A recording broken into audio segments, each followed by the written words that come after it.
We're here with the third part of the interview with Robert C. Davis, and he's going to continue telling us a story about how he met his wife on his first date. So, where was you going to Boardman? Well, they had a place over there in Boardman where Route 7 and 224. Now, if you go to the northwest corner, remember when Best Buys was there? Yes, I do. And it's now... it turned into Circuit City, then I think it's done now, too. It's a drugstore now. Yeah. Well, back in that corner, there used to be a little restaurant called the Old Griddle. The Old Griddle. And there was some... It was like sitting back in the woods. And there was some beautiful, great big tall tree. There was up the big around. And you could get a sandwich there that was almost out of this world for 25 cents. That was where the first date went? That's where the first date went. And pretty much that was it. I mean, you guys stayed together? Yeah. Oh, yeah. All of our lives. Now, what happened when you went in the military, or did the military already happen? No, this was after we were married. Oh, okay. I was, I had worked, as soon as I got out of high school, my brother-in-law got me a job down the steel mill down in Midland. Crucible. Crucible. That job paid me about $85 every 2 weeks. You was rolling into money then, weren't you? Oh, you can say that again. Everybody was rolling into money. My uncles worked there, but you were probably way before my uncles ever got there. Well, let's see. After the Crucible, I hated that job. It was a scarfing job. And if you could see the white marks on my, that's where they, when you're using a torch to cut out the scrap out of these billets. Yep. That stuff would fly around and get down in your ground, and there wasn't a thing you could do about it but lay there and burn. So I was telling Leo Gable about it, and he lived right next door to me, and he says, gosh, he says, we need guys on the railroad. Well, I'd been down there a year and a half. I knew there had to be something better than that. So, when Leo says, if you're down there in the morning and fill out an application, you'll be working in the afternoon. So, I went down. And I worked on the railroad for a year and a half. In town here? East No. Down at Conway. Down Conway. Conway. I was working in the yards. I never had road jobs. That was for people that had more seniority. What year would this be, roughly? Let me see. We got married after Nancy's mother said you can't get married until after you're 21. So after 21, we got married in 1941. I spent a year and a half down in Midland.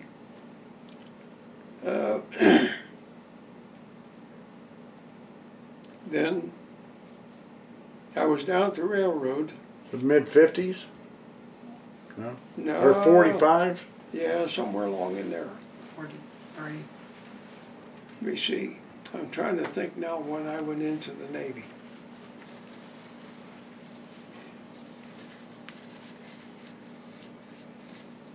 About 43 or 44. Yeah, I mean, we don't have to be real specific. Yeah. Well, I was after I quit the railroad, I quit that job. I didn't get fired, I quit. Didn't like it.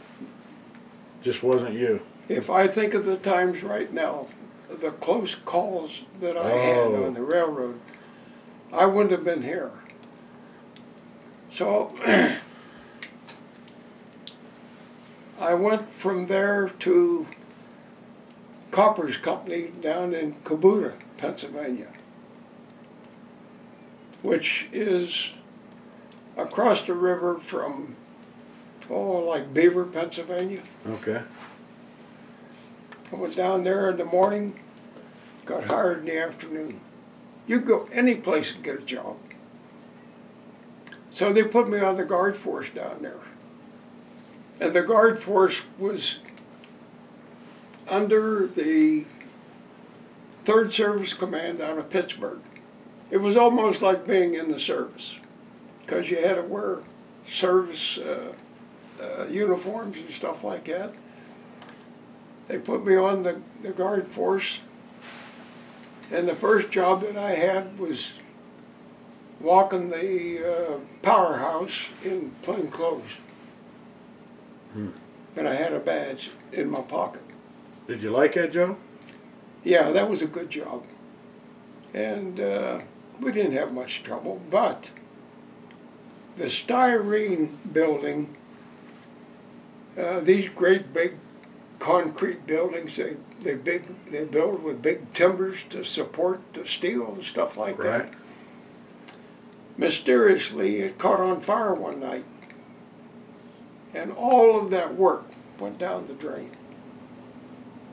So, I don't know how many, we had 100 guards there when I was there. So, the powerhouse was being built, and they put me in the powerhouse for the first 30 days. And I was in plain clothes, just like street clothes. And I had a badge in my pocket. And during that time, I made one arrest. But that's a good thing, though, ain't it? Yeah. I was coming down from the top of the building, which was probably 3 stories high.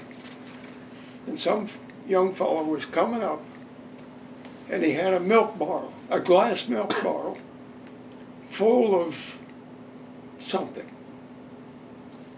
And I stopped him and I said, what do you got in the bottle? Oh, he says, I got something to clean my tools with. And I asked him to politely hand me the bottle, and he did. Didn't have no trouble. And he asked me, you know, why I was, and then I pulled my badge out and showed him. And I asked him to come with me, so I took him to the station that we had down there, and they took it from there.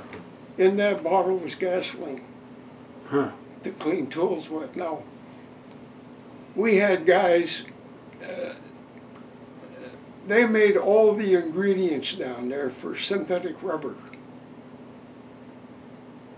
And all the waste that they had from that process was out, thrown over the hill. And do you know what that became? The beginning of plastics. Oh. They just thought it was waste. Until somebody took a chunk of that and took it to somebody that, So maybe we can mold this into something. well, they heated it, you could do anything with it. But out there in the dump, it was hard. Right. You melted it down, became pliable.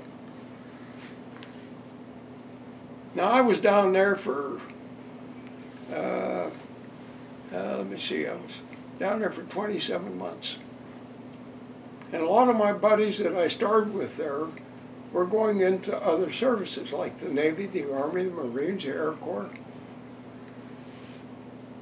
And I thought a lot about that because I thought maybe I wasn't doing my duty. So one night I drew the pump house, which was under construction. And by that time I had a full uniform and a 38. One night the siren was going off. And I called this, myself and a guy by the name of Callahan was on duty down there.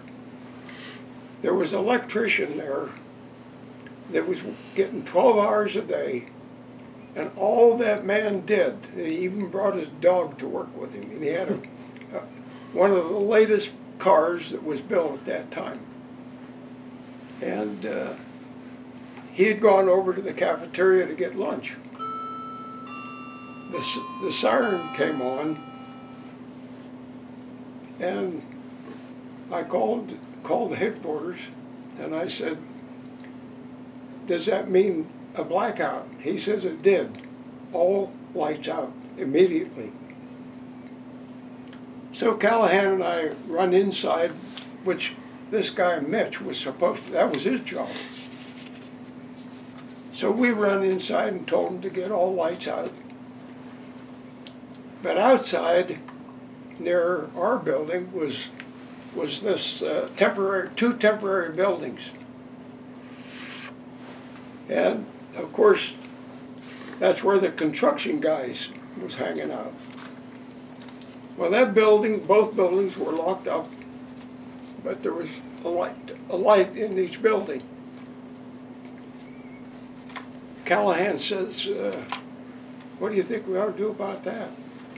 Because you could see the light through the windows. Right. Well, I said, "Let's shoot them out." Now, this is no kid. This is honest as I'm sitting here. So Callahan says, "Well, you shoot them, I ain't." So I went around to one window and took an aim at it, and I shot that bulb right in the center. Went around to the other side where the other light was. I did the same thing, and I hit the cord that the light was hanging on, and it started burning. Well, I said, "We're in trouble." Did you ever get in trouble? Well, I called the sergeant because you had a belt with shells in it, and you had 6 in the barrel. And you got to count for every one of them. Every one of them. So I called Sergeant Fuss, and I told him, I said, I need a couple of shells. He said, "What are you doing, shooting rats?" I said, "No. You said to have a blackout, and I shot out 2 lights in temporary buildings." He said, "You did what?"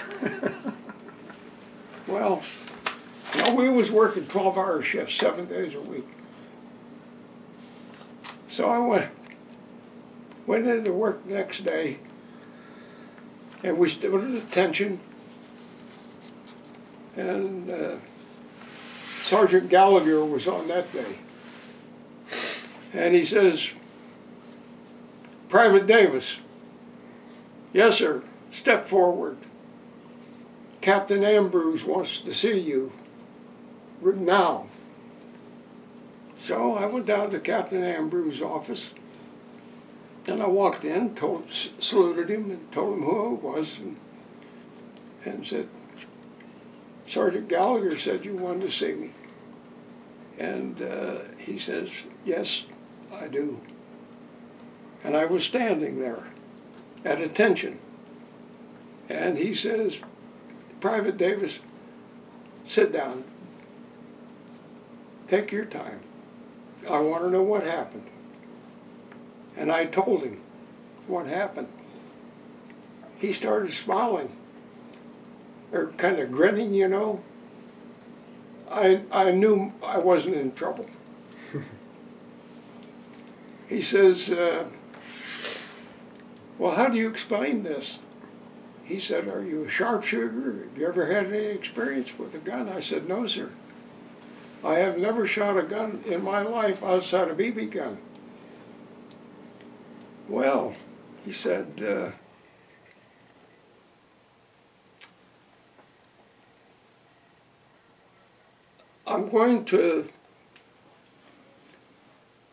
I can't let you go without having some reprimanding."